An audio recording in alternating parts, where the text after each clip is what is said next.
everybody, and welcome to SecurityDNA. Today, we're going to be revisiting a conversation with Scott Brothers, the COO for OnCam, that he and I began on the show floor at ISC West in April. Scott leads the OnCam global operations, driving the company's mission to create smarter connected video solutions. With 30 years in the physical security industry and 2 decades of leadership experience, he champions innovation, customer value, and a people-first culture that empowers teams across the OnCam environment. So for years, Scott, the security industry has predicted a cloud-first future. Uh, but the reality in 2026 is probably far more balanced. While cloud adoption continues to grow in access control, identity management, and visitor management, many enterprises are going to remain committed to the hybrid solutions and architecture due to video storage costs, bandwidth demands, cybersecurity concerns, and existing infrastructure investments. So at the same time, industry consolidation and the rise of uniform platforms are reshaping the competitive landscape. AI is evolving from a promising concept into a practical operational tool, software and reoccurring service services and growth area, and security is increasingly viewed as a strategic business function. So, let's pick up on the conversation that you and I had at ISC West regarding the state of the physical security landscape. So, in your mind, where is the market really sitting on cloud adoption right now, and why is enterprise video lagging behind other categories? When we talk about this space. Thanks, Steve. I don't know what the data as of today says in terms of projects that would be considered at an enterprise level, switching over to a cloud first type of solution. I think where we're at is that due to relative newcomers into our industry that maybe weren't previously active in our industry and a lot of investment pouring into the industry, you've got a quite seismic shift happening, and a quicker shift than I think the likes of myself thought would happen from a cloud perspective. I think something important to note, not just on this podcast, but in any conversation, is that, as we know, one size does not fit all in any industry. We often hear people citing why cloud just makes sense. It's far more convenient, blah, blah, blah, and therefore our industry should go in that direction. And we use examples such as banking all now being in the cloud, or Netflix being the most amazing thing and it all sits in the cloud. I think the difference with industries like that, in solutions like that, is that it's all very predictable. If you're going to house 50,000 movies on a cloud and you know exactly the amount of data used to stream that video to a household, you can model that quite easily and then cost it out and it would make sense. And the delivery of the solution and the user experience is very uniform. Banking, again, is clearly very, very sensitive data, probably the most sensitive data we possibly have. But you're dealing in a very small amount of data considered when you compare it to what we do. We generate, I don't know where we rank in terms of industries that generate the largest amount of data, but we must be up there in terms of what video does. No doubt about that.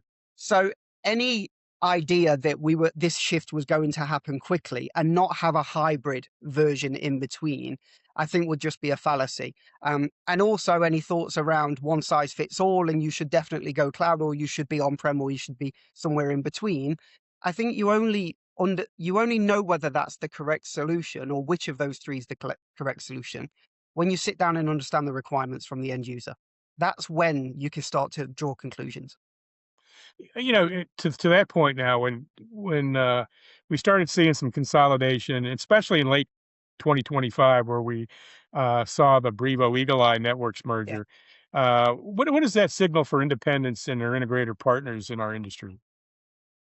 Far be it from me to speak on behalf of the people that run and own those organizations. From an outside perspective and someone that runs a vendor, it made perfect sense to me.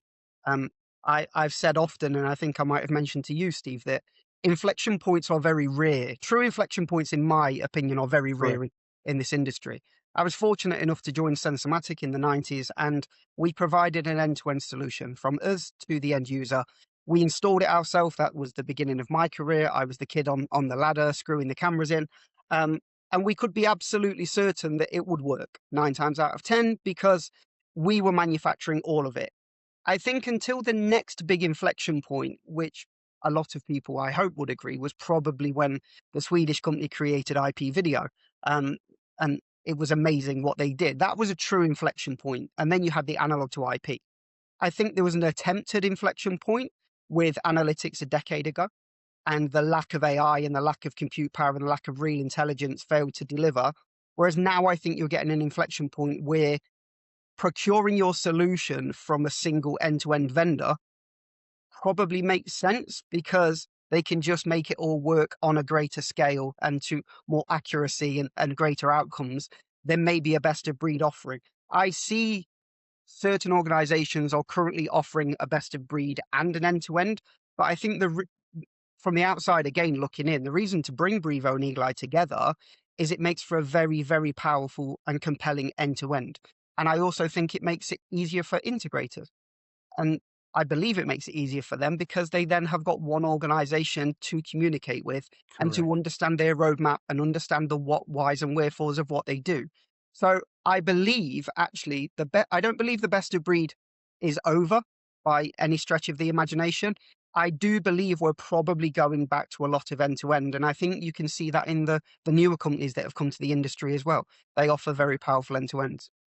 Yeah, I agree with that. And when we're looking at the shifts in 2006 that we've seen this year already versus the noise, I think like you've summed up some of that pretty well.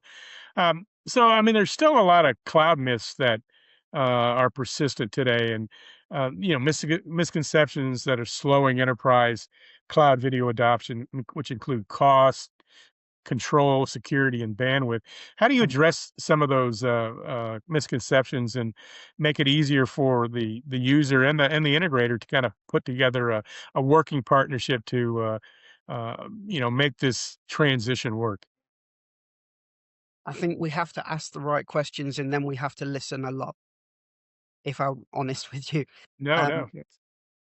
we build technology as a vendor. I think vendors operate in a very privileged position.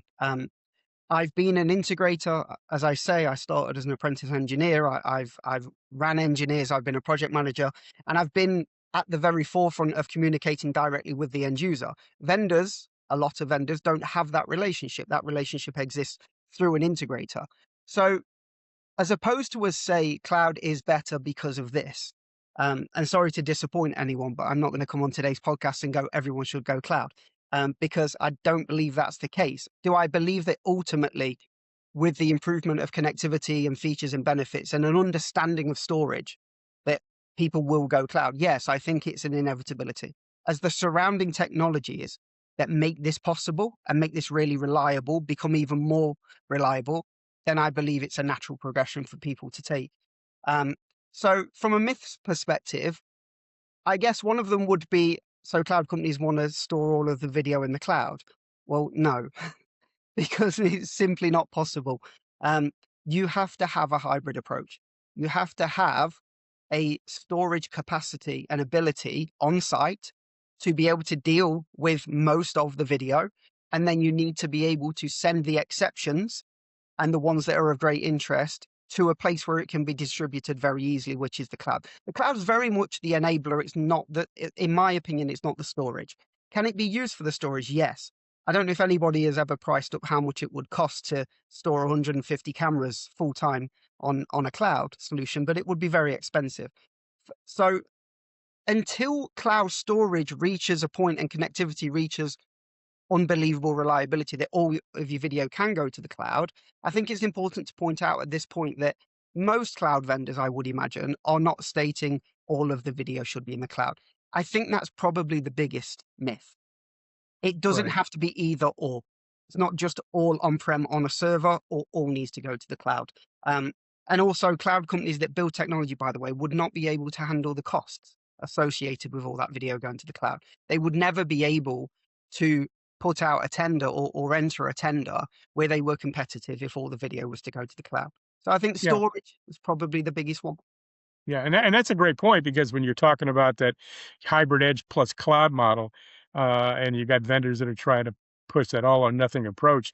That's really the wrong approach, and it scares people away. So I think that's a great and valid point that you're making.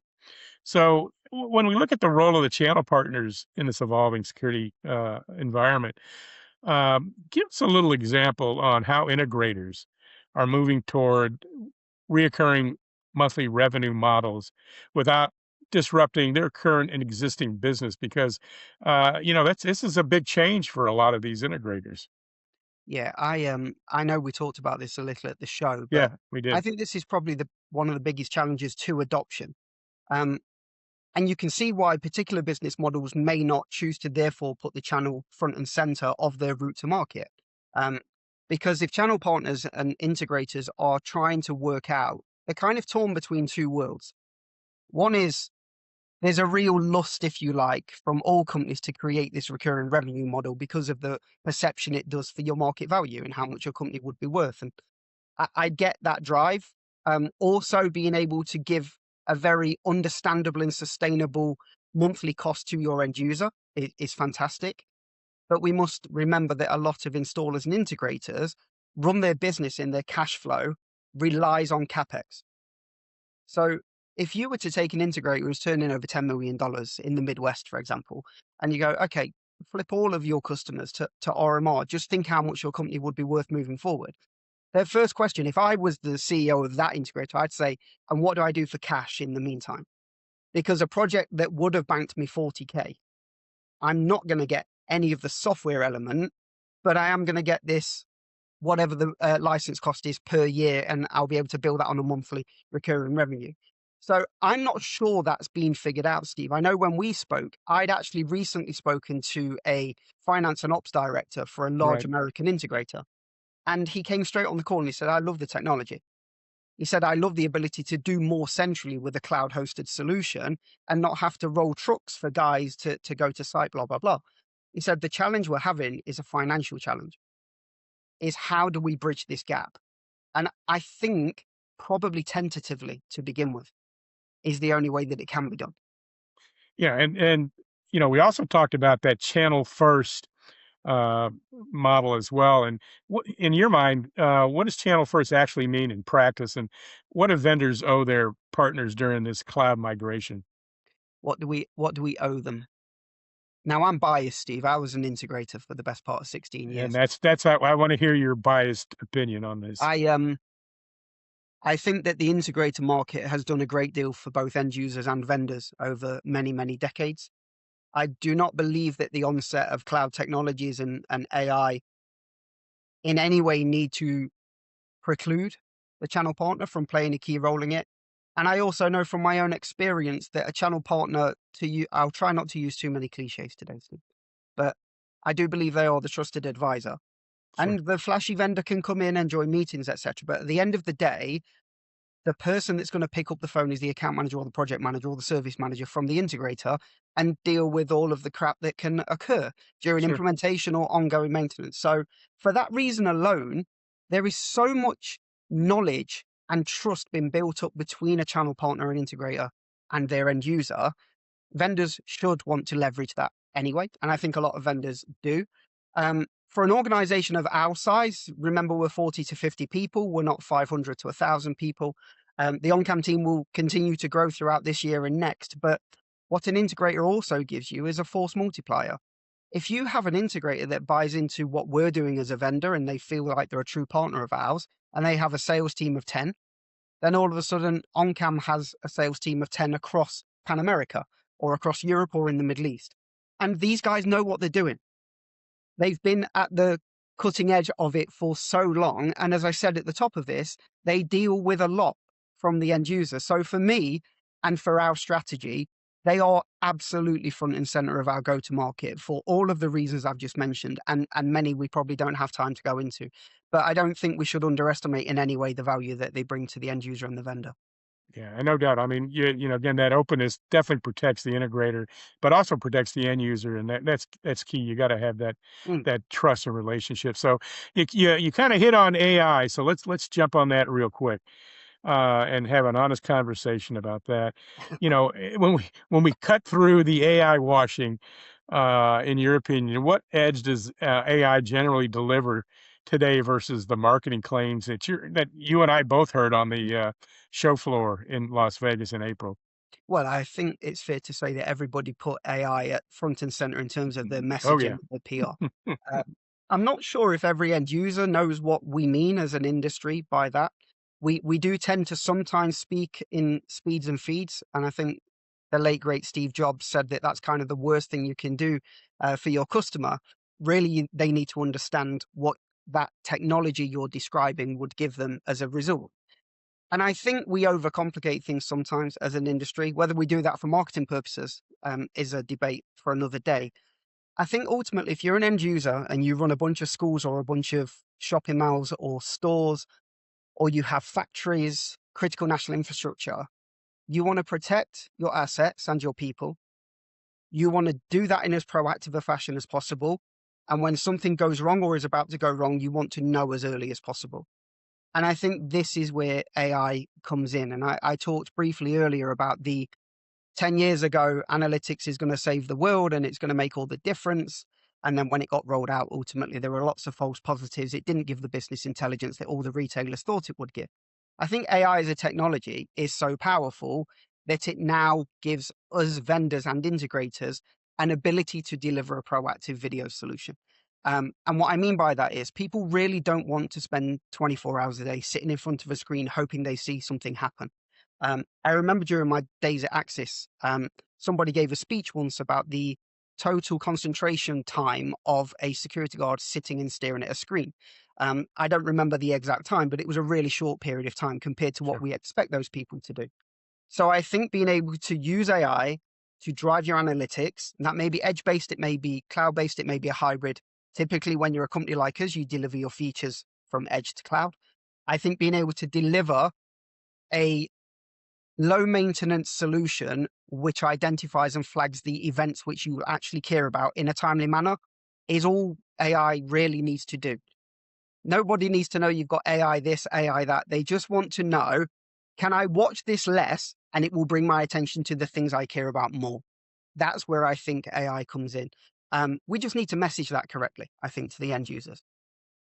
Yeah, and again, you're talking about taking a an open uh, approach to AI and the benefits, but realistically, in your mind, in the next 1 to 2 years, um, how do you see AI in video uh, really, you know, advancing or just staying status quo? And what should end users be skeptical of when they're talking to their consultants and their integrators on, rolling this into into their strategic planning?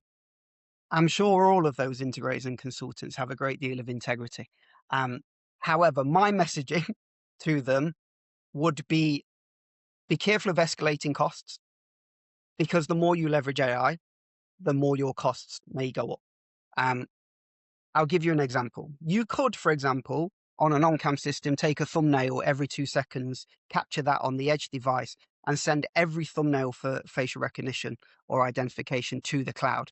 Um, if you start to do that across a large estate, you're going to be generating a huge amount of data going to the cloud, and therefore you're ultimately going to pay for that.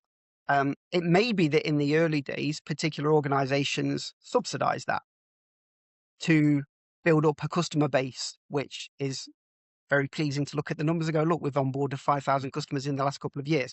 But at some point, someone has to pay the bills. And if you're using AI to generate all of this intelligence and drive these events, which is what it's primarily going to be used for. I think Sure. it's already happening today. I think attributes, picking out the guy in the red hat on the bicycle, these kind of things are already very possible today. And all I think will happen is a constant honing of that. And then what you'll see is where that takes place. If you have a less powerful edge device, you'll probably need to leverage the cloud for more of that, which could increase your costs. So what I would want to see and hear if I was an end user is, okay, but what's the true cost of this going to be over the next 5 years? Because I think only when they understand the true cost can they calculate the ROI. Excellent. Excellent. So let's finish this. Let's finish our discussion with one pertinent question. Okay. And we kind of hit on this in April as well, but I think it's a great place to end our discussion. So, with so many platforms claiming to be open, Mm, how can integrators and end users distinguish between true interoperability and vendor-controlled ecosystems? that's a contentious question, Steve. Yes, that's why I asked it.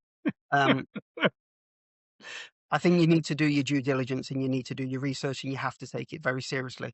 Um, Yes, it it might be slight conflict, but it wouldn't hurt to begin with a question: what happens if we fall out in 12 months' time? right, What happens to what does my contract say? What do my devices do if you guys walk away? What do my devices do if I'm no longer connected to your platform? Do I lose 80% of my features and benefits? If the answer is yes, then that might be a problem for certain end users. That might, by the way, as a risk, be outweighed by huge benefits, and therefore somebody is happy. But I think having a very honest conversation, and the decision we've taken, and I told you at ISC West, is to make sure that our cameras are on VIF from top to bottom. right. And if you were to fall out with OnCam at some point and your cameras were no longer connected to OnCam Core, our VMS, you could plug them into any of the plethora of large VMSs out there, and they would work very, very well with them. That's a business decision as well as anything. But I do believe that us taking that step will allow a level of trust with both our integrators and end users, which hopefully we repay the faith in. But I do believe having a escape clause, if you like, and being able to go, this isn't quite working for us, so we're going to move. I think that's important. And I believe the only way you get comfortable with that is with a level of due diligence at the beginning. And I think, by the way, that due diligence should include multiple stakeholders within the end user, not just an IT team, not just a profit protection or a loss team or an ops team. Anyone who's going to leverage, maintain, or pay for this solution should, in my opinion, be at a roundtable session where they understand the pros and the cons and the benefits. Yeah, That I would be couldn't agree with you more. Everybody should be at the table when you're talking about installing, implementing technology, and pushing that budget up mm, the C-level suite. So that's a great point. You know, Scott, you and I could talk a long time on a myriad set of topics, but this was a good discussion, and I appreciate you coming on Security DNA today to kind of continue our discussion from April, which still is thankfully fresh in our both of our minds. So I look forward to seeing you in Atlanta at GSX. yes. And again, my thanks to Scott Brothers, the COO for OnCam, for joining us on Security DNA today. Thank you very much to Cassidy Simmons, our associate editor and our producer. And we invite you to join us on the next installment of Security DNA, which you can find on all your relevant podcast destinations. So again, thanks, Scott, and we will talk to everybody down the road.